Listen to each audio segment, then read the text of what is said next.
Welcome to NBC. You've joined. We're in a series, Why Business Central.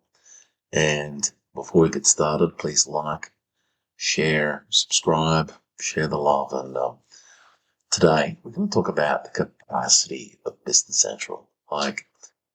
This system is huge. Its capacity is amazing. For a small business, your limits are endless. Let's check it out.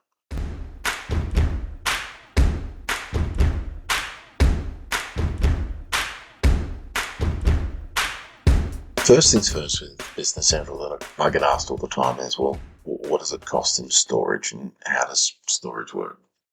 I'm going to be referencing to documents today, which will be in the description of the video and in our blog, which is operational limits and dynamics and managing capacity. But for now, we're in Business Central. We're going to hit the cog and we're going to click Admin Center. Now, from the Admin Center, is capacity that you've got down the bottom left-hand corner. And in the capacity of an environment, how does capacity work? So you get, for your first environment, you get 80 gigabytes worth of database capacity. Okay, so that's straight out of the box. Then you get 3 gigs per premium license user. You get 2 gigs per essentials license user and 1 gig per device license user. So in a scenario where you're using essentials, you've got 10 users, you're going to end up with 100 gig total capacity. The capacity has to service all of your environments. So currently, this environment, the sandbox, if I've got 3 sandboxes, it's going to consume that. So if I've got a 20 gig production environment and I copy it 3 times, the whole thing will be at 80 gigs capacity. So from a storage perspective, it's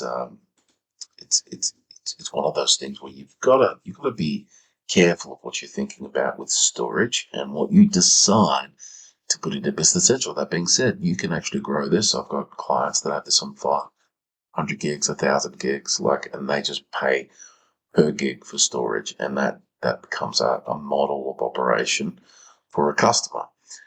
Let's take a look at some of the details that comes from the Microsoft articles. So as we said, your premium license gives you 3 gigs, Essentials gives you 2 gigs, device license gives you 1 per user, okay, per license type. One of the points to note here is the capacity for files and blob storage. So this is the thing that's not really considered sometimes with users looking at Business Central is what storage, when I'm putting all of my PDFs into Business Central, what is it going to do? Now, you don't store a file and as its file format, it gets stripped into a blob of data and gets stored in the SQL database. And so subsequently, sometimes there's some compression that happens with that. You can get what looks like a big file really squished down. But sometimes what you can get is you get a bit of a blowout. And so if you're scanning in 1,000 bills a day, you're going to have a problem. Sooner or later, you're going to run out of storage. Okay, so you want to be thinking about the cost of storage, the cost of operation as part of your model. But with Business Central, you've also got capacity limits on the interface, capacity limits on how many companies, how can I run this? So in the environments, I can run as many environments as I want to pay for. An extra environment, depending on region you're in, will cost you $600-700 a month. Okay, so when you're looking at a production environment, why would I do that? Well, for example, we're in Australia, but we might want to operate in the US. We might operate in the United Kingdom or in Europe. And so you might want 3 separate production environments because each production environment, when delivered, is localized for the region that we're in.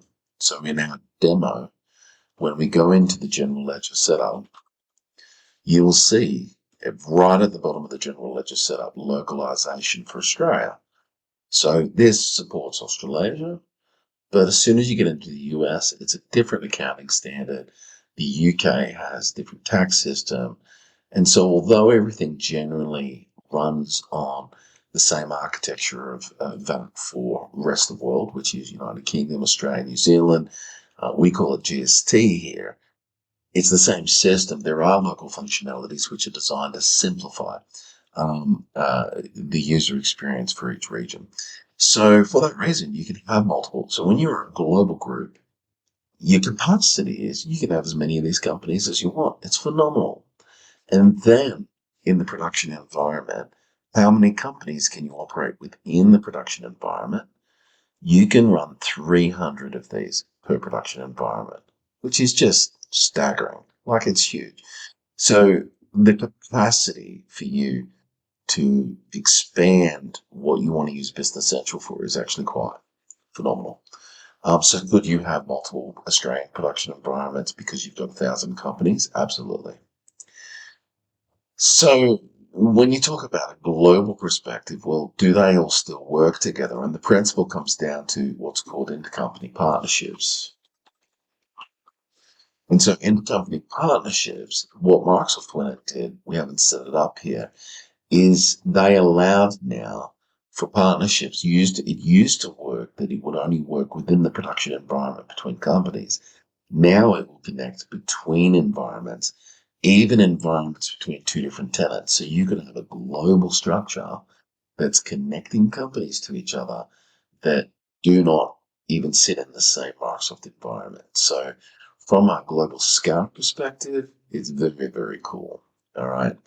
Now, when we talk about data handling limits and stuff like that, like the reconnection period, the timeout. So your timeout on your user interface, and you'll get this, you've been disconnected, click to refresh, is 10 minutes. This actually comes to play with device licenses. If you're logged in using a device license, it's assigned to you for a 10-minute period. If you have a pool of 50 users using 10 device licenses, when I go to use one, I use it, and unless I sign out, it's treating me as I'm signed in unless I go through a reconnect process. So this is something that's important. Data handling limits, the maximum file size that can be uploaded. That's huge. Like, why would you upload a 350 megabyte file? I don't know, but you can. The maximum read is a million bytes. Um, Search timeout. So when search is taking too long, it's a 10-second timeout. SQL commands that run on the database. This is ridiculous. 30-minute per query. Like, it's just not going to happen. You're not going to get to a point where you sit there as a user and go, I'm going to run a report and I'll just come back after having lunch. It's not realistic. The time that a SQL connection can remain idle for is 5 minutes. So these are like database limit, at asynchronous tasks, like the amount of time in hours for a background session to wait before being processed. So there's all of these synchronous task sessions and limits. You've got scheduled task limits, maximum number of scheduled tasks at one user, run by one user at one time is 5. Again, why would you run 5 tasks at the same time? So it's per user. You could have 100 users. Reporting limits. The maximum number of documents you can merge into one report are 200 reports. This is crazy, right? So they've really, really bird tested this. Maximum documents that can be merged in a report if you make a customization becomes 500. Okay.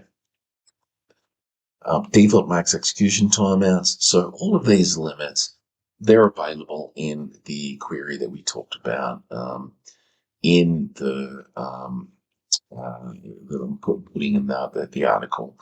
And so these articles are here to give you just an understanding of Business Central is so powerful.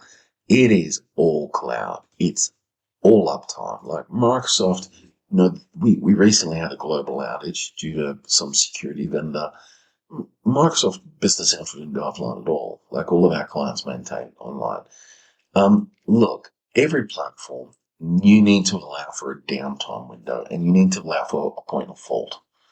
And so you've got to build into your business scenario, okay, well, I allow for 4 hours or 10 hours or 12 hours downtime per year. And that's just business, right? So each system will have an issue where there's a support issue, they restore it within an hour, no worries. So generally speaking, you'd be hard pressed for a customer of mine to be offline for more than, you know, 24 hours, unless the circumstance relates to them. They've done something with their programming, they've got an extension, they failed to do something, they failed to act. So it's so rare. The uptime on this is crazy. It's always up. The capacity for us to restore, we talked about in other videos, it gives you per minute restoration, per second restoration. It's ridiculous for a 30-day window. And so, you know, you look at that and you go, I can scale it. I could have 300 companies and then I can go out another 10 production environments.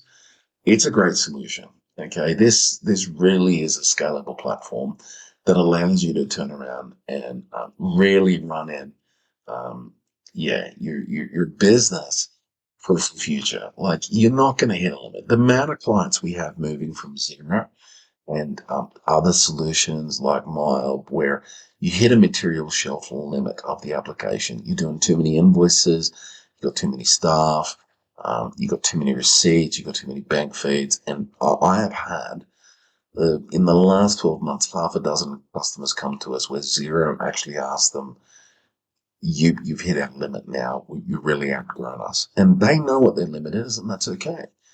Microsoft just doesn't have that. Okay. So for you, high volume transactions, high capacity and stability, Business Central all the way. Talk to you next time.